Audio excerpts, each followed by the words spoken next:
সময় তাকে ভাবা হতো ব্রাজিল ফুটবল দলের প্রাণ ভোমরা, যাকে কেন্দ্র করেই সাজানো হতো ব্রাজিল দলের একাদশ। সেই নেইমারকে ছাড়াই কিনা বিশ্বকাপে নিজেদের সেরা একাদশ ঘোষণা করলো ব্রাজিলিয়ান কোচ কার্লো অ্যানচেলোত্তি। ভক্তদের মনে এখন একটাই প্রশ্ন, শেষ অবধি কি বিশ্বকাপে খেলতে যুক্তরাষ্ট্রের টিকিট নিশ্চিত করতে পারবে নেইমার, নাকি ইনজুরির কাছে পরাজয় মেনে ইতি ঘটবে ব্রাজিলিয়ান ফুটবলের এই রাজকুমারের বর্ণিল অধ্যায়। নেইমারকে ছাড়া তবে কাদের স্কোয়াডে রাখলেন ব্রাজিলের কোচ, সেটাই থাকছে প্রতিবেদন। পর্যায়ে করানোর চেয়ে the greatest show on earth খ্যাত ফিফা বিশ্বকাপ 2026 প্রথমবারের মতো 48 দলের অংশগ্রহণে আয়োজিত এবারের এই আসরটি অনুষ্ঠিত হবে উত্তর আমেরিকার 3 দেশ যুক্তরাষ্ট্র, কানাডা এবং মেক্সিকোতে। ইতিমধ্যেই নিশ্চিত হয়ে গেছে আসরে কোন দলগুলো খেলবে আর কারা খেলবে না। দলগুলোর ম্যানেজাররাও তাই নড়ে চড়ে বসেছে, তৈরি করছে নিজেদের স্কোয়াড। তারই ধারাবাহিকতায় 5 বারের বিশ্ব চ্যাম্পিয়ন ব্রাজিলের কোচ কার্লো আনচেলোত্তিও জানালেন বিশ্বকাপ স্কোয়াডে জায়গা পাওয়া নিশ্চিত কিছু নাম, যেখানে Raphinha, Alisson, Casemiro, Rodrygo, Martinelli সহ মোট 11 জন ফুটবলের নাম রয়েছে। তবে এই তালিকায় নাম আসেনি নেইমার জুনিয়রের। ফুটবল বিশ্বের এক ধ্রুবতারা পেলে, রোনালদো, নাজারিওদের যোগ্য উত্তরসূরি ভাবা হয় তাকে। কোটি ভক্তের আবেগের নাম নেইমার জুনিয়র, যাকে ঘিরে এক যুগেরও বেশি সময় ধরে মিশন হেক্সা জয়ের স্বপ্ন বুনছে সেলেসাওরা। সেই নেইমারকে ছাড়াই কি তবে 2026 বিশ্বকাপ মিশন শুরু করছে রেকর্ড 5 বারের বিশ্ব চ্যাম্পিয়নরা?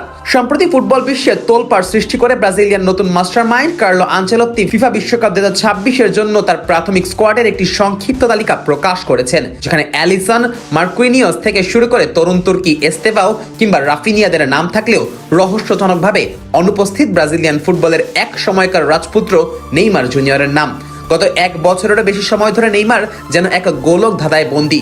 2023 সালের অক্টোবরে উরুগুয়ের বিপক্ষে সেই অভিশপ্ত ম্যাচে এসিএল ইনজুরিতে পড়ার পর দীর্ঘ 369 দিন মাঠের বাইরে ছিলেন তিনি। আল হিলালের হয়ে চোট কাটিয়ে এশিয়ান চ্যাম্পিয়ন্স লিগে ফিরলেও মাত্র কয়েক মিনিটের মাথায় আবারও হ্যামস্ট্রিং ইনজুরিতে পড়ে তাকে মাঠ ছাড়তে হয়, যা তার ফিটনেস দিয়ে বিশাল সংশয়ের তৈরি করে।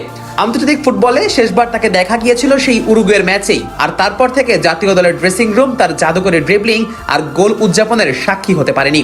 যদিও নেইমার আবারও ক্লাব ফুটবলে ফেরার চেষ্টা করছেন এবং টুকটাক ড্রিবলিং এ তার সেই পুরনো ধার দেখা যাচ্ছে, কিন্তু আনচেলোত্তির বর্তমান কৌশলে হাই ইন্টেন্সিটি ফুটবলের ভিড়ে শারীরিকভাবে ভঙ্গুর নেইমারকে নিয়ে ঝুঁকি নিতে নারাজ এই ইতালীয় কোচ। যেখানে ভিনিসিয়াস জুনিয়র, রড্রিগো আর তরুণ এস্তেভাওরা ইউরোপীয় ফুটবলে রাজত্ব করছেন, সেখানে নেইমারের অফ ফর্ম আর বারবার ইনজুরিতে পড়া তাকে মূল স্কোয়াড থেকে ছিটকে দেওয়ার প্রধান কারণ হিসেবে দেখা হচ্ছে।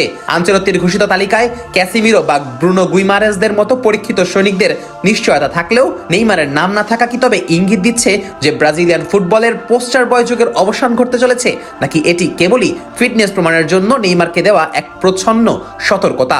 ভক্তদের মনে এখন একটাই প্রশ্ন, তবে কি ব্রাজিলিয়ান ফুটবলের এই রাজকুমারকে ছাড়াই উত্তর আমেরিকার সবুজ গালিচায় হেক্সা জয়ের মিশনে নামবে সাম্বার দেশ? নেইমারহীন ব্রাজিলের এই নতুন রূপ কি পারবে বিশ্বকাপের সোনালী ট্রফিটি পুনরুদ্ধার করতে, নাকি প্রিয় তারকার অনুপস্থিতি আবারও এক বুক স্বপ্নভঙ্গের কারণ হয়ে দাঁড়াবে ব্রাজিলিয়ান সমর্থকদের কাছে?